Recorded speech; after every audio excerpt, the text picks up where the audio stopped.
All three of my brands currently do well over 100K a month each. And it's simply because I built a methodology personally after failing straight for 2 years, burning tens of thousands of dollars, till only then I realized the entire approach I was doing was backwards. I went from burning money every single day for 2 months on a brand to now, as I said, over 3 brands doing 100K a month each. Not because I got smarter, but because I changed the way I was thinking. In this video, I'm going to show you exactly how the problem first methodology works. The full system, step by step, showing you exactly how I would build a brand if I had to start all over again. And by the way, I did just do that in January 1st.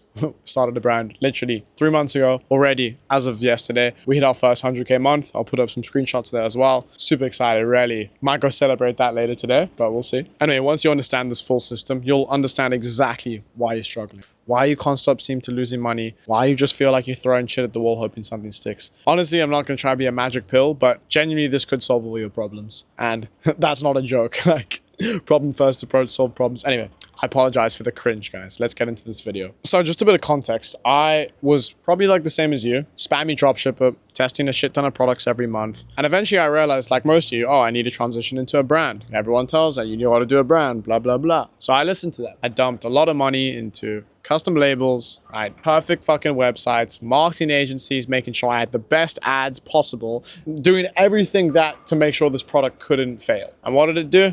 It failed. That's why I lost money for 2 months straight. Didn't have a single profitable day. I think maybe 1 day out of the 2 months was profitable. Absolutely crazy. You know, so many things went wrong with that. It was actually a colostrum brand. If you guys know what that is, it's basically the milk from a cow. It's kind of like a powdery thing they've turned it into. It's very essential for nutrients, for calves, for baby cows. And I had vegans destroying me in Facebook comments like crazy. I don't even know how to check this at the time, but yeah, looking back on it, I saw that I just had so many horrible comments. No wonder no one was buying shit from me. So you don't know what you don't know. Even when you think you're the most prepared, you rarely are not at the end of the day. There's always something you could do. And I honestly just did not do enough research because I didn't know how to do research. You're probably in the same position as I was back then. You know you need to research, but you have no idea how to do it. And we're going to speak a lot about that in this video as well. So stay tuned. The whole point is that like no one needed the colostrum I was selling. Like the store was great. The landing pages were great. The ads were great. Like in my opinion, at least. They should have converted. Obviously, no one knows besides Meta whether your ads are going to make money. But the point is that everything worked. I had one fatal flaw, and that's that no one needed this product, right?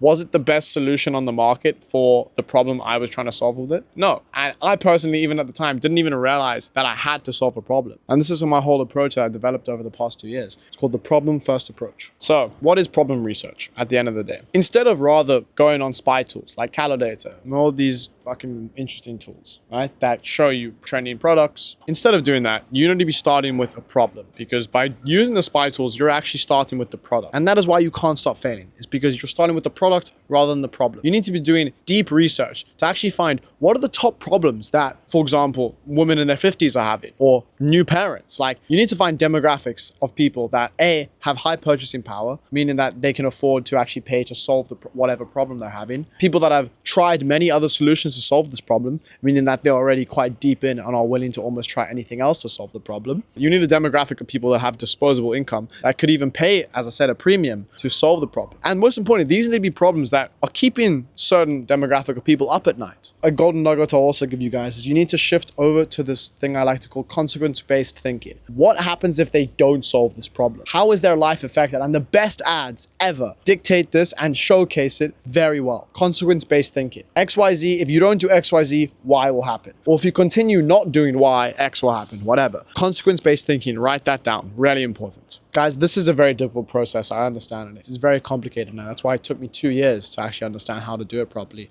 Now I've worked with over 30 people showing them exactly how to do this process. So if you guys actually don't book a call yet, watch this full video. And then if you're interested, you can book a call with me. Once you've actually found this problem, you need to A, understand, is there enough people that have this problem? Because you don't want to be solving problems that people don't even want solved. It's a very important thing. Like I think I've given this example before, but cuticles. I have very bad cuticles, like a lot of people do. Is it a problem? Sure. Is it a problem that I think about all the time and it keeps me up at night? Oh, I wish my cuticles were better. Absolutely not. I love to say this, you are rewarded based on the complexity of the problem you can solve. Does that make sense? I hope it does. It means that the bigger the problem you're solving, the higher reward you're going to get. The more you can charge, the more you're going to make. The higher the scalability of it.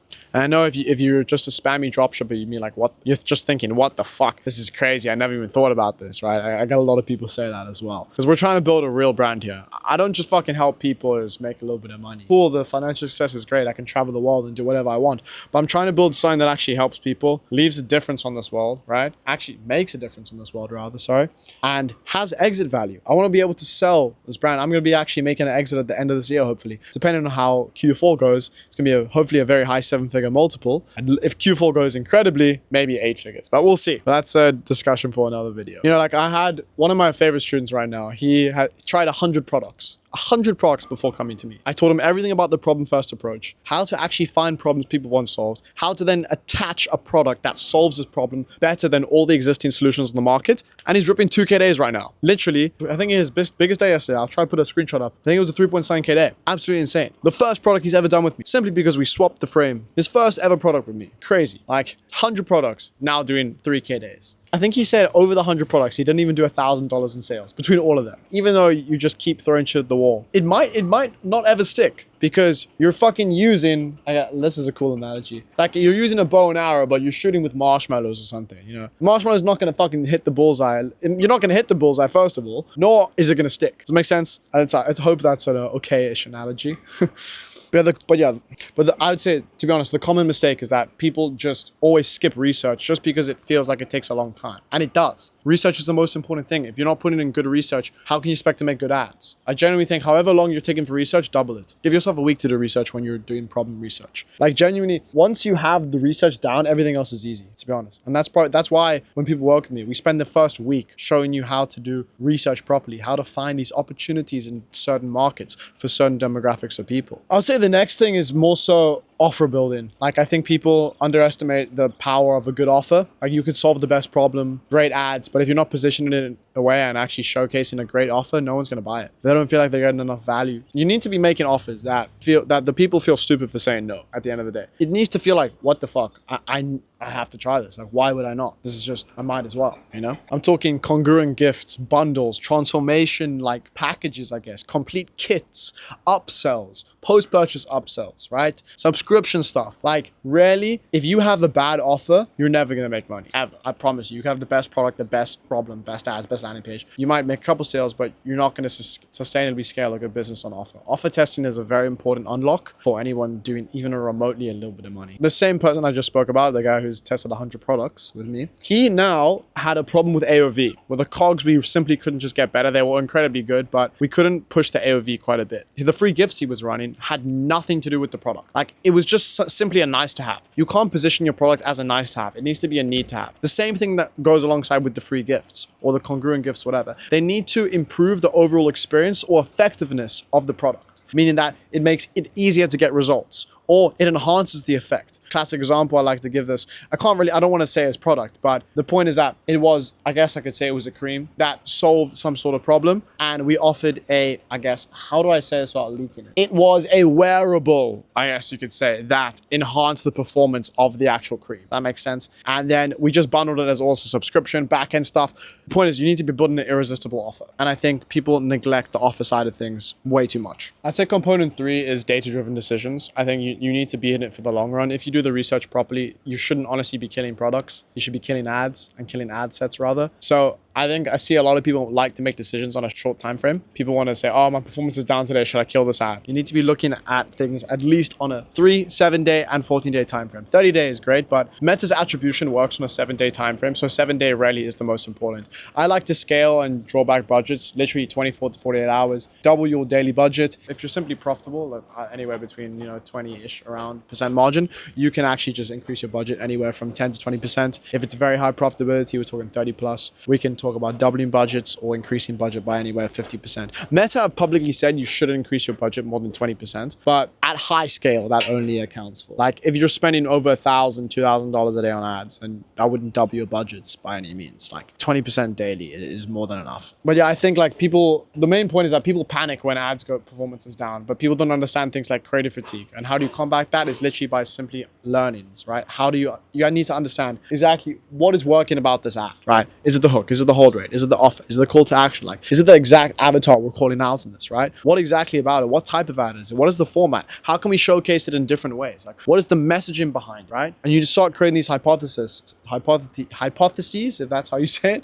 it, and trying to understand why this ad is working and how do we recreate and improve it, showcase it in a different format, and overall make it better. Like, you can't be making these tiny iterations. Meta's just going to flag it as the same ad ID nowadays. Creative diversity is the most important thing, I would say, in 2026. You need to have so many different types of formats, different actual ways of showcasing your winning messaging, that because they all work together. Your ad account is the ecosystem. Every single ad works together. And I think not enough people understand that. I think a big mistake people also do is the channel diversification. Like, I wish I'd started Google ads, SMS funnels, email marketing, like welcome flows, abandoned cart flows, all that type of stuff, post-purchase upsells. I wish I'd started sooner. So don't neglect that. It's very important. You can use things like Live Recover that actually custom, a real person messages any person that had an abandoned checkout. This is some real source for you guys. A live person, this is free, by the way. All they do is take a percentage. I'm not affiliated with them by any means, but it's been doing pretty well for us now. They literally message every single person that abandoned checkout on your site, and all they do is take a percent. No fee. It's a real person texting that. It's crazy. And then using things like PostScript or Attentive for SMS marketing and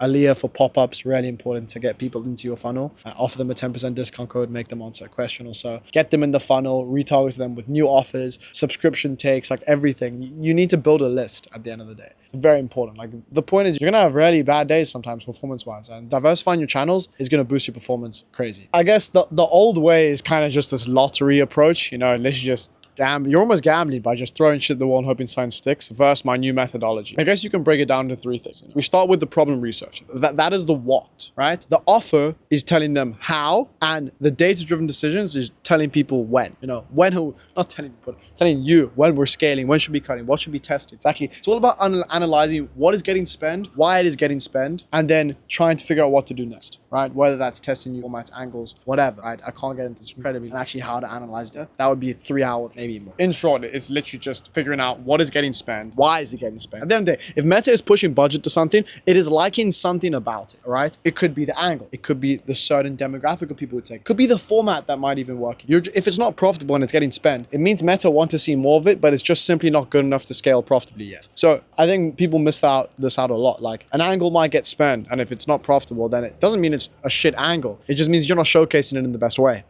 Maybe you're not using the right messaging. Maybe it's the wrong format, right? Maybe it would require a UGC like top of funnel style ad to actually convert, So people don't analyze the spend enough, because if something's getting spent, Meta want to see more of it, just needs to be better. Guys, when you kind of use like these three things I've said, their effect really just compounds over time. You might not make 100K in your first month like some of the brands, but you'll get better and better and better. It's just you need to become obsessed with data and obsessed with progression. I think, guys, I have some days I don't even leave the house. I just work that much. I've become obsessed with working. Now that I'm also coaching not quite a lot of people, but now I'm actually partnering with a couple of my students and actually taking equity in brands, helping them scale, right? I put my team in place there. They have access to my creative strategist, landing page guys, editors, graphic designers, all that jazz, right? I'm trying to build a monopoly at the end of the day. If you guys want to know a bit into my life, I can't run and manage 20 brands. Like, it's not feasible at the end of the day. What I can do is help people get from the 0 to 100K mark, right? And then once they're there, implement my team and everything, take equity and help them scale. And that's how I build my monopoly. My end goal is private equity anyway. And I actually build a private equity for ecom specific businesses, acquiring and actually building up, scaling, and then selling these e-commerce businesses to even higher private equity firms. But yeah, I'm not gonna, but sorry, that was a bit of a tangent, I guess you could say, guys. But anyway, let me give you guys a little bit of framework to start. Pick a demographic and go from there. You can use things like Claude Deep Research as well, going on Reddit and actually trying to find what are the problems that they're having, what is keeping them up at night. Like, these are very important things to do. Pick a demographic, do the research, build a brand bible, get as much research as you can together. Go understand customer language, exactly how they're speaking, what is the language they are talking about, how are they complaining exactly about their problems. Build out that fully fledged brand bible, fill it with your potential avatars, reviews, all that jazz. Research things like market sophistication, mechanisms, all your indirect and direct competitors. Basically build out an entire document to give you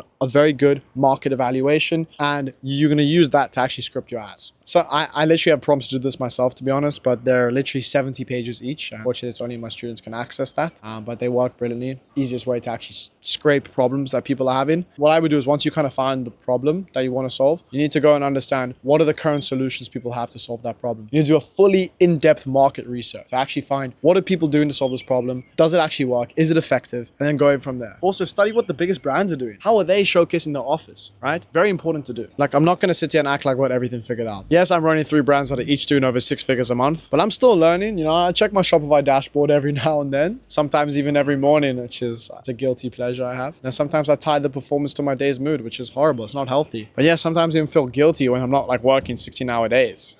But this methodology, it fucking works, guys. Trust me, I'm proof of it. You know, go look at the new brand I started 90 days ago, already doing 100K months, just because we found a problem that people want solved and showcased it and actually pitched them a easier, convenient, better solution. And it's not just my own brands that it's working for, you know. I've worked with over 30 people now, helping them do the exact same thing. As I said, I'll put up some screenshots here. I can try to showcase. As you can see, guys, literally did a 7K day on brand yesterday. As you can see it. And in the past 30 days, we've done 102K past 30 days. If you see that.